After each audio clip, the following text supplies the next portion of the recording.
नमस्ते, welcome to nationalist hub. आज सरकार विपक्ष चल रहा है। कांग्रेस पार्टी ताजागा ट्विटर लो చేసిన పోస్ట్ ఇది। మరి నిజంగా సర్కార్ను విపక్షమే నడిపిస్తోందా? సర్కార్ ఉనికి హై పర్ సిస్టమ్ హమారా హై కమ్యూనిస్టుల నినాదం ఇది। ఇప్పుడు ఈ నినాదాన్ని కాంగ్రెస్ పార్టీ అమలు చేస్తోంది। అందుకే ప్రతి అడుగులో మోదీ ఆచితూచి వ్యవహరిస్తున్నారు। అయితే ఈ పరిస్థితి ఎందుకు వచ్చింది? ఇది ఇలాగే కొనసాగుతుందా? ఎండ్ కార్డు ఎప్పుడు పడుతుంది తెలుసుకుందాం। అంతకంటే ముందు ప్రేక్షకులకు ఓ విజ్ఞప్తి। నేషనలిస్ట్ హబ్ ఎన్నో వ్యయ ప్రయాసాలకు వచ్చి జాతీయవాద జర్నలిజాన్ని మీకు అందించే ప్రయత్నం చేస్తోంది। అందులో భాగంగా ఇప్పుడు తొలి తెలుగు జాతీయవాద ఓటీటీగా మీ ముందుకు రావడం జరిగింది। www.nhprime.in వెబ్సైట్లో అద్భుతమైన కంటెంట్ను మీకు అందిస్తున్నాం। సో వెంటనే ఈ క్యూఆర్ కోడ్ను స్కాన్ చేసి ఎన్హెచ్ ప్రైమ్ ఓటీటీలోకి లాగిన్ అయ్యి పెయిడ్ సబ్స్క్రిప్షన్ తీసుకోండి। నేషనలిస్ట్ హబ్ ప్రయత్నాన్ని ఆశీర్వదించండి। ఇక స్టోరీలోకి వెళ్దాం। నిజంగా విపక్షమే సర్కారును నడిపిస్తోందా? అందుకే వక్ఫ్ బోర్డు, లేటరల్ ఎంట్రీ, న్యాయ సంస్కరణలు ఇలా ప్రతి అంశంలోనూ మోదీ వెనకడుగు వేయాల్సిన పరిస్థితి ఏర్పడిందా? విపక్షాన్ని విమర్శించడంలో కూడా మోదీ ఆచితూచి వ్యవహరించాల్సిన పరిస్థితి ఎందుకు కనిపిస్తోంది? కొద్ది రోజుల క్రితం కంగనా రనౌత్ రాహుల్ గాంధీని, ఫార్మర్ ప్రొటెస్ట్ను విమర్శించినప్పుడు కూడా బీజేపీ ఆమెను హెచ్చరించింది। పార్టీ విధానపరమైన నిర్ణయాలపై వ్యాఖ్యానించేటప్పుడు జాగ్రత్తతో వ్యవహరించాలని సూచించింది। ప్రస్తుతం బీజేపీ నేతృత్వంలోని ఎన్డీఏ కూటమి ఇప్పుడు అధికారంలో ఉంది। మూడోసారి మోదీ ప్రధానిగా కొనసాగుతున్నారు। అయినా కమలం పార్టీ నిర్ణయాలు తీసుకోవడంలో ఆచితూచి వ్యవహరిస్తోంది। బీజేపీ ప్రస్తుతం వేస్తున్న వెనకడుగుకు ప్రధాన కారణం గత లోక్సభ ఎన్నికల్లో సీట్లు తగ్గడమే। సార్వత్రిక ఎన్నికల్లో కమలం పార్టీ సంస్థాగతంగా కొన్ని తప్పిదాలు చేసింది। ఇది విపక్షాల విజయమేమీ కాదు, బీజేపీ స్వీయ తప్పిదాలే ఇందుకు కారణం। ముఖ్యంగా ఆ పార్టీకి చాలా పట్టున్న హిందీ బెల్ట్ రాష్ట్రాల్లోనే గట్టి ఎదురుదెబ్బ తగిలింది। ఒక యూపీలోనే 30కి పైగా సీట్లు తగ్గాయి। ఇందుకు పార్టీలోని కింది స్థాయి నేతల నిర్లక్ష్యం, మోదీ పేరుతో గెలుస్తామనే అతి నమ్మకం, ఆర్ఎస్ఎస్ను అంతగా పట్టించుకోకపోవడం ప్రధాన అవరోధాలుగా నిలిచాయంటారు రాజకీయ విశ్లేషకులు। ఈ పరిస్థితిని మోదీ ముందే పసిగట్టినా అప్పటికే సమయం మించిపోయింది। ఇదే సమయంలో కాంగ్రెస్ పార్టీ తన అబద్ధపు వార్తలను విపరీతంగా వ్యాప్తి చేసింది।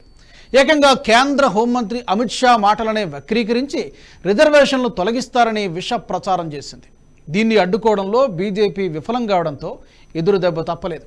ఫలితంగా గతంలో కంటే 63 సీట్లను కోల్పోయింది। సీట్లు తగ్గిన ఎన్డీఏ కూటమికి లోక్సభలో, రాజ్యసభలోనూ సంపూర్ణ మెజారిటీ లభించింది। రాజ్యసభలో ఒక్క కూటమికి సంపూర్ణ మెజారిటీ రావడం అంటే అంత ఆషామాషి విషయం కాదు। అయినా కూడా మోదీ అనుకున్న విధంగా బిల్లులను ప్రవేశపెట్టలేకపోతున్నారు। 2019లో మోదీ రెండోసారి అధికారం చేపట్టినప్పుడు సైద్ధాంతిక విషయాలు అనేకం ఇలానే పరిష్కరించారు। ఆర్టికల్ 370, అయోధ్య రామమందిరం, దేవాలయాల పునరుద్ధరణ లాంటి అనేక కార్యక్రమాలను చేపట్టారు। కానీ ఇప్పుడు ఆ వేగం తగ్గిపోయింది। అలానే విపక్షానికి ఏమీ మెజారిటీ లేదు। కాంగ్రెస్ పార్టీకి సొంతంగా వచ్చింది కేవలం 99 సీట్లు మాత్రమే। ఇండీ కూటమి మొత్తం సీట్లు కలిపినా బీజేపీకి సొంతంగా వచ్చిన సీట్లతో సమానం కాదు। నిజానికి కాంగ్రెస్ పార్టీకి సీట్లు పెరగడంతో పాటు దానికి డీప్ స్టేట్ అలాగే లెఫ్ట్ ఎకోసిస్టమ్ అండ ఎంతో ఉంది। అందుకే ఆ పార్టీకి ట్రిపుల్ డిజిట్ రాకపోయినా ఎగిరెగిరి పడుతోంది। ప్రస్తుతం భారత్కు సరిహద్దు రాష్ట్రాల్లో రాజకీయ అస్థిరత నెలకొంది।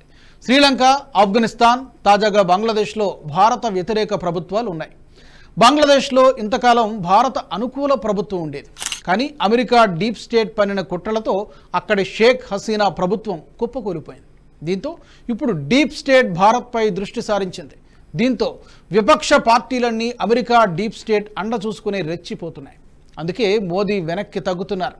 అంతే తప్ప ఇది రాహుల్ని చూసి భయపడి అనుకుంటే మాత్రం పొరపాటే। అయితే మోదీ ఇలాగే ఉంటారా?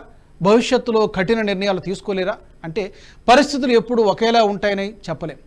2021లో జరిగిన రైతు ఉద్యమాన్ని ఓసారి పరిశీలిస్తే ఆ సమయంలో మోదీ 3 రైతు చట్టాలను తీసుకురావడం వల్ల ఉద్యమం మొదలైంది। ఇందులో ఖలిస్తానీ ఉద్యమకారులు చొరబడ్డారు। రైతులను ముందుంచి ప్రభుత్వాన్ని కుప్పకూల్చడానికి తెరవెనుక ప్రయత్నాలు చేశారు। ఏకంగా దేశ రాజధానిలోనే అల్లర్లు సృష్టించారు। అల్లర్లు సృష్టించడం తమ నైజం కాదని, తమ ఉద్యమంలో బయటి శక్తులు ప్రవేశించడం వల్లే అల్లర్లు జరిగాయని రైతు సంఘాల నాయకులే ఒప్పుకున్న పరిస్థితి। వీటన్నింటినీ మోదీ గమనించారు। ఇంటెలిజెన్స్ రా చేసిన హెచ్చరికలను పరిశీలించారు. అందుకే ఈ చట్టాలను వెనక్కి తీసుకున్నారు. ఆ సమయంలో మొండి వైఖరితో గనక ముందుకు వెళ్ళి ఉంటే బంగ్లాదేశ్లో షేక్ హసీనా పరిస్థితి మోదీకి వచ్చి ఉండేది.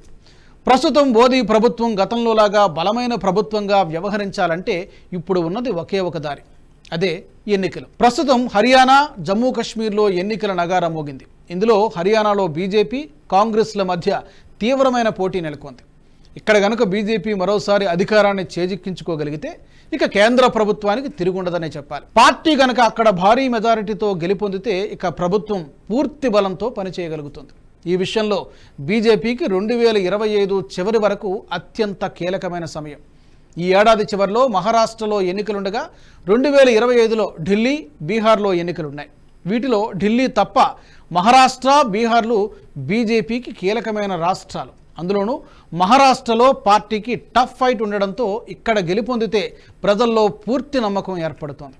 ఇక మోదీకి తిరుగు లేదు అనే నమ్మకం ప్రజల్లో ఏర్పడుతుంది. ఇక్కడ ప్రజల్లో కూడా మార్పు రావాల్సిన అవసరం ఉంది. బీజేపీకి సీట్లు తగ్గడానికి చాలా వరకు హిందువుల్లో నిర్లక్ష్యం కూడా కారణమే.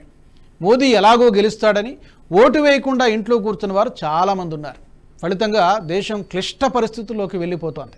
ఎన్నికల సమయంలో చూపిన ఒక్క నిర్లక్ష్యం వల్ల దేశానికి అవసరమైన బిల్లులు ఆమోదం పొందకుండా వెనకబడిపోతున్నాయి. వక్ఫ్ యాక్ట్ లాంటి దారుణమైన చట్టాలు ఇప్పటికీ అమల్లో ఉన్నాయి. ఇప్పటికైనా నిజం తెలుసుకొని ప్రభుత్వాలకు పూర్తి మెజారిటీ ఇస్తారో లేదో చూడాలి. అంతేకాని బొటాబొటీ సీట్లిచ్చి బ్రహ్మాండాన్నే బద్దలు కొట్టాలంటే కుదరదు. వెంటనే తీసుకోవాల్సిన నిర్ణయాలు ఏళ్ల తరబడి వెనకబడిపోవచ్చు. ఈ వీడియో మీకు నచ్చినట్టయితే లైక్ చేయండి, 10 మందికి షేర్ చేయండి. అలాగే కామెంట్ల రూపంలో మీ అభిప్రాయాలను మాతో పంచుకోండి. Nationalist hub group of channels ను సబ్స్క్రైబ్ చేసుకుని తెలుగునాట జాతీయవాద జర్నలిజాన్ని ప్రోత్సహించండి. ఈ వీడియో కింద ఉన్న బెల్ ఐకాన్ పై క్లిక్ చేయడం మర్చిపోవద్దు.